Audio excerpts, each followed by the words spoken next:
Hola, nosotros somos Nazareno Perique, Facundo Letanú Viñambres, Tadeo Prado Comelli, Agustín González Ciud, Joaquín Bogado y Bautista Ceballos. Nos tocó hablar sobre uno de los periodos más importantes de las sociedades.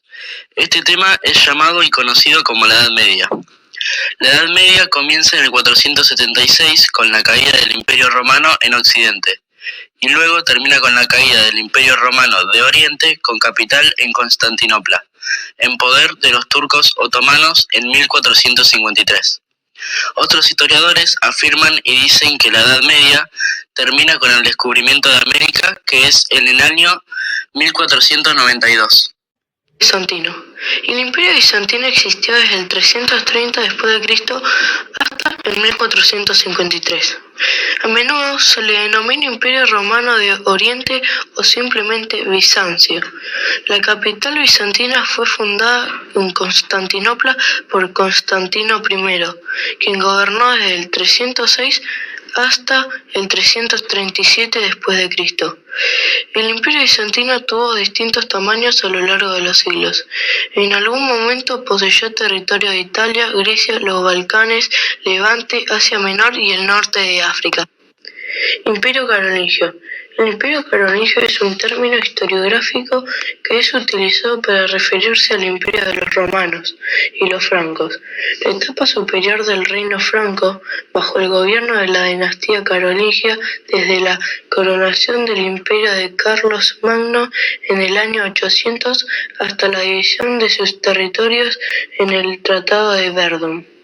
Imperio Islámico es la denominación que suele darse a las conquistas militares o las reformas del comercio de la civilización árabe musulmana, en las que caería el Imperio Sasánida, el norte de África y las penínsulas ibéricas, incluyendo parte del Imperio Bizantino.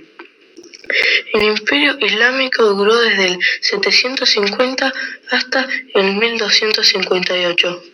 El verdadero poder duró aproximadamente un siglo. Los pueblos romanos germánicos. Los germanos eran pueblos establecidos en regiones cercanas al Imperio Romano de Occidente. En el siglo V a.C., estos pueblos irrumpieron violentamente en el Imperio Romano de Occidente y produjeron su desintegración. El espacio que ocupaban quedó dividido en varios reinos, que en cada uno de ellos se estableció una monarquía, en la cual el rey era el jefe del pueblo. La autoridad de los reyes germánicos era muy débil. Algunos pueblos se convirtieron cristianos para reforzar su poder y recurrieron a la ayuda de la Iglesia católica. Así, las iglesias y los monasterios se fueron transformando en importantes centros culturales. Debido a la rivalidad entre ellos, algunos pueblos romanos germánicos tuvieron una corta duración. Los pueblos germánicos de los vándalos y alanos se instalaron en España. Los visigodos ocuparon el sur y el centro de España. Los anglos y sajones marcharon sobre Inglaterra. Los ostrógodos ocuparon el norte de Italia. Los francos se establecieron en el norte de Francia y Alemania. Los burgundios al sur de Francia. Más tarde, los vándalos se trasladaron al norte de África y los lombardos se asentaron en el centro de Italia. Los reinos medievales. Califatos árabes islámicos. La expansión de la fe musulmana en la península arábiga se transformó en el elemento unificador de las diferentes tribus locales. A la muerte del profeta Mahoma, sus sucesores fundaron las primeras dinastías de califas y se ocuparon de la expansión militar del Islam hacia el norte de África, el Próximo y el Medio Oriente y la península ibérica en Europa.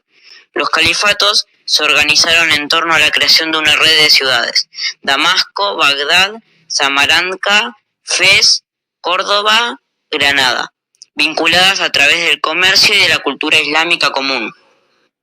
El feudalismo. Con la segunda oleada de invasiones, nomardos, magiaras, sarracenos y esclavos, los reinos herederos del Imperio Carolingo debieron recurrir a la aristocracia guerrera para defender los territorios, y su poder fue debilitando. En el continente europeo se impuso un sistema político, económico y social llamado feudalismo, en el que los señores feudales, de origen guerrero religioso, administraban justicia, protegían y controlaban sus territorios. Fortalecimiento de las monarquías. La crisis del siglo XIV disminuyó el poder de los señores feudales y permitió el fortalecimiento de la autoridad de los reyes. Inglaterra, Francia y los reinos cristianos de la península ibérica se aliaron con las burguesías locales o impulsaron políticas para controlar a los nobles. Cultura de la Edad Media. Se consideró como una edad oscura y opresiva para el desarrollo del conocimiento, las ideas y la cultura. En los siglos XI y XII hubo un surgimiento urbano, expansión comercial y la mayor riqueza de las monarquías y la Iglesia marcaron la necesidad de preparar a personas que pudieran realizar diferentes tipos de trabajo profesionales como médicos, abogados, juristas, maestros y otras áreas del conocimiento. Por esta razón, las universidades, instituciones educativas a las que comenzaban a concurrir sobre todo los hijos de los burgueses. Originalmente eran centros de estudio que surgieron en el ámbito de los monasterios y catedrales que tenían su propia organización, establecían una asociación entre profesores y estudiantes como un rector, ayudantes y tribunales de estudio. Algunas de las universidades más antiguas y famosas fueron la Universidad de Salerno, especializada en medicina, incorporaba profesores judíos y musulmanes. La de Bologna se destacaba en derecho y estudios jurídicos. La de París, ilustre en los estudios teológicos, las universidades inglesas de Oxford y Cambridge, la francesa de Toulouse y Montpellier y la española de Salamanca. Estados pontificios. Además de ser la religión imperante en Europa, la Iglesia cristiana se constituyó como un poder político territorial cuyos principales territorios se encontraban en la península itálica. En términos, el Papa se atribuía la función de representar a Dios en la tierra y afirmaba estar por encima de cualquier autoridad terrenal. En el ámbito económico, la Iglesia era dueña de extensas propiedades y acumulaba riquezas que obtenía a través de limosnas, el diezmo, donaciones y herencia de reyes y señores feudales. Desde el siglo XI, el Papa cristiano convocó a los reyes y señores cristianos a reconquistar Jerusalén, que estaba bajo el poder de los califatos musulmanes. Entre 1096 y 1291 después de Cristo se sucedieron las guerras cruzadas que, si bien tuvieron algunas victorias temporales, fueron finalmente derrotadas por musulmanes. A lo que llamamos crisis y que fue un gran miedo para la vida humana es a la peste negra. Acabó con un tercio de la población de Europa y se repitió en sucesivas oleadas hasta 1490. Llegó finalmente a matar a unos 200 millones de personas. Ninguno de los brotes posteriores alcanzó la gravedad de la epidemia de 1348. A mediados del siglo XIV, entre 1346 y 1347, estalló la mayor epidemia de peste de la historia de Europa, tan solo comparable con la que asoló el continente en tiempos del emperador Justiniano. Desde entonces, la peste negra se convirtió en una inseparable compañera de viaje de la población europea, hasta su último brote a principios del siglo XVIII. Sin embargo, el mal jamás se volvió a manifestar con la virulencia de 1346 a 1353, cuando impregnó la conciencia y la conducta de la gente, lo que no es de extrañar.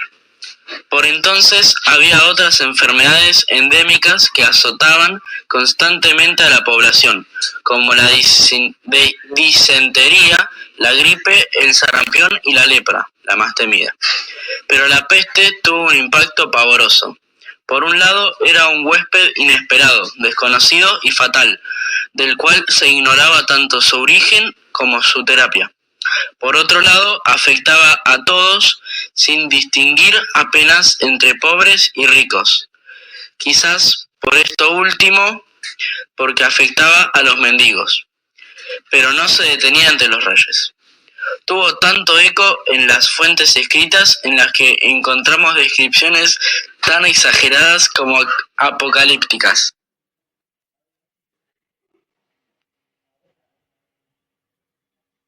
Islámico. El comercio, la agricultura, la manufactura y la artesanía fueron las principales actividades económicas durante el periodo islámico. Estas fuentes de ingreso permitieron el desarrollo de una clase media y la creación de una cultura rica y diversa. Imperio carolingio. Se basaba en la producción agrícola, sobre todo en la cosecha de cereales como el trigo, la cebada y la avena. Otras actividades económicas importantes eran la ganadería vacuna y porcina y la producción arsenal de armas y mobiliarios. Imperio bizantino. La economía en el Imperio bizantino se basaba en la agricultura y la ganadería. Había grandes explotaciones agrícolas o latifundios. El comercio tuvo mucha importancia, ya que en el Imperio bizantino se cruzaban las rutas comerciales entre Europa y Asia, y entre Europa y África. La economía bizantina fue una de las economías más sólidas del Mediterráneo durante muchos siglos.